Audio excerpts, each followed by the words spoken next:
Good evening पिलामाने समस्त को गोटे नुआ सेसन रे पुणी थरे स्वागत जनाऊँगी।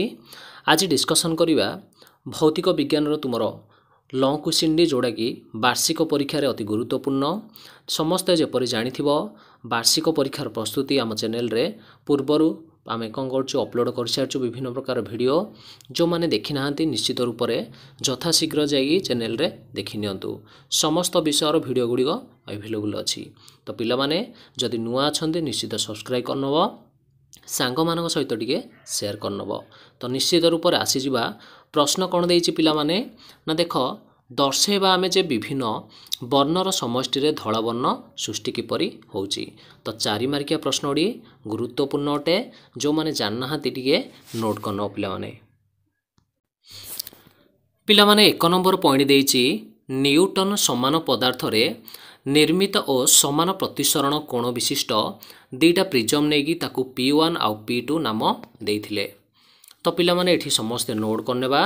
तो न्यूटन कौन करथिले ना समान पदार्थ रे तयारी हेतिला हमर प्रिज्म दुईटी आउ समान सेमानकर प्रतिसरण कोण मध्य थिला। बुझी पारलो। तो आशा करूची पॉइंट गुडी लिखि नव समस्ते ताकू P1 आउ P2 नाम देइथिले। तो पिला माने एडा होची P1 प्रिज्म, एडा होची P2 प्रिज्म। तो न्यूटन कौन करथिले नेइथिले। समस्ते टिके फिगर टाको मध्य करनेबे। आशा करूची समस्ते फिगर टाको मध्य टिके लिखि नेथियो बा देखि करनबो टिके। बुझी पारलो। आसी जिबा 2 नंबर पॉइंट कौन देइछि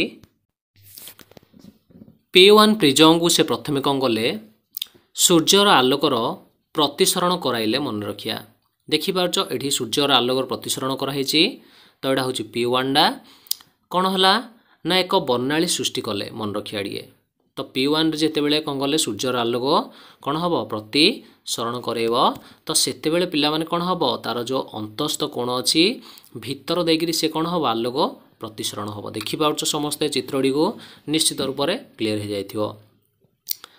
तापर पिला माने से धला परदा हलागी स्थान रे प्रिज्म P2 रखिले मन रखिनवा डिए हलागी।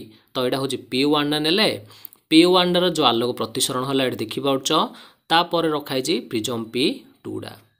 बुझी पारलो। समस्ते क्लियर हो जाइथियो पॉइंट टाको हलागी। किंतु P2 जो प्रिज्म नेइचंती से ताको ओल्लोटाई रखिचंती एठी टिके समस्ते टिके मन रखियो। बुझी पारलो। पिला माने से लक्ष्य कले जे प्रिज्म 2 रु बाहर थिबा आलोक मूल आलोक परि धला मन रखिया डिए। जो प्रथमे कौन गले जो P1 प्रिज्म डी नेले ताकू जो सूर्य किरण देले जिंदी धला देखा जाउथुला निश्चित एठी प्रतिसरण हला पर पिला माने जो उल्टेगिरी P2 रखिथिले बाहरला सेडा मध्य धला आलोक देखा जाउची। तो पिला माने डी फिगर टी को समस्त डी ध्यान देइथिबे। एही परीक्षारु से प्रमाणित हो गले सूर्यर जो 7टी वर्णर आलोक रो समष्टि एवं प्रिज्म केवल से वर्ण गुडी कौन करछि ना अलग अलग करिवारे सहाय्य करिथाय बोली टिके से प्रमाण समस्त कौन करियो पॉइंट जाओ लिखि नेलो।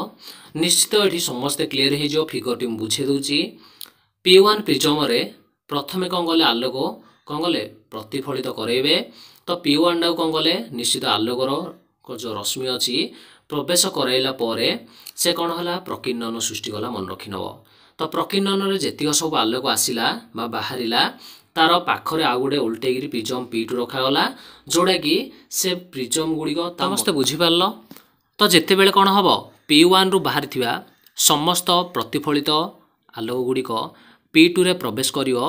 निश्चित P2 रे कौन हबो समस्त जो कोण थिबो अंतस्थ तार जो कोण थिबो से कोण मध्य रे सब जाय कौन हेबे पुणी थरे प्रकीर्णन सृष्टि करिवो। तो समस्त बुझी पाउछ। तो भीतर कोण गुडीकर प्रकीर्णन सृष्टि हला परे पुणी जो आलोक रश्मिडी बाहरिवो निश्चित सेडा होची धला आलोक गुडी समस्त टिके ध्यान दबो एठी। बुझी पारलो। तो आगरु जेपरि कोण आस्तिला आलोक आस्तिला धला तो बाहरिला मध्य सेडी धला किपरि जानिबा ना से गोटे परदा नेइथिले से परदा रे से आलोक गुडी कोण गले प्रतिफलित करी देखिथिले से आलोकटी किपरि दृश्यमान हला धला आकार दृश्यमान होइथिला। तो पिला माने निश्चित रूप से एठी समस्ते क्लियर हो जाइथिबो जे जेपरि कोण करा गला प्रथम रे आलोकटी कोण करा गला प्रवेश गला बेले बा आपतित गला बेले जेपरि गोटे धला वर्ण देखा जाउथुला से कोण हला प्रतिफलित होई ଯେତେବେଳେ ପରଦା ଉପରେ ଆମେ କ'ଣ କଲେ ଦେଖିଲେ ସେପରି ଧଳା ବର୍ଣ୍ଣ ଆମେ ପାଇଲେ। ତ ଏଠୁ ସମସ୍ତେ କ୍ଲିଅର ହେଇଯାଇଥିବ ଆଲୋକଟି କେବଳ ଗୋଟିଏ ବର୍ଣ୍ଣ ଦ୍ୟାଟ୍ ମିନ୍ସ ଧଳା ଅଟେ, ଯେଉଁଟାକି ଧଳା ବର୍ଣ୍ଣର ଆମର କ'ଣ କରିପାରିବ ପ୍ରିଜମଟି ତାକୁ ସାହାଯ୍ୟ କରିଥାଏ କିପରି ରଙ୍ଗ ଗୁଡ଼ିକ ଅଲଗା ଅଲଗା କରିବାରେ। ତ ଆଶା କରୁଛି ଲଙ୍ଗ କୋଶ୍ଚିନ୍ଟି ସମସ୍ତେ ବୁଝିପାରିଥିବ। ଯଦି କାହାର କ'ଣ ଡାଉଟ୍ ଅଛି ନିଶ୍ଚିତ କମେଣ୍ଟ ସେକ୍ସନରେ ପିଲାମାନେ ମେନସନ୍ କରିନେବ।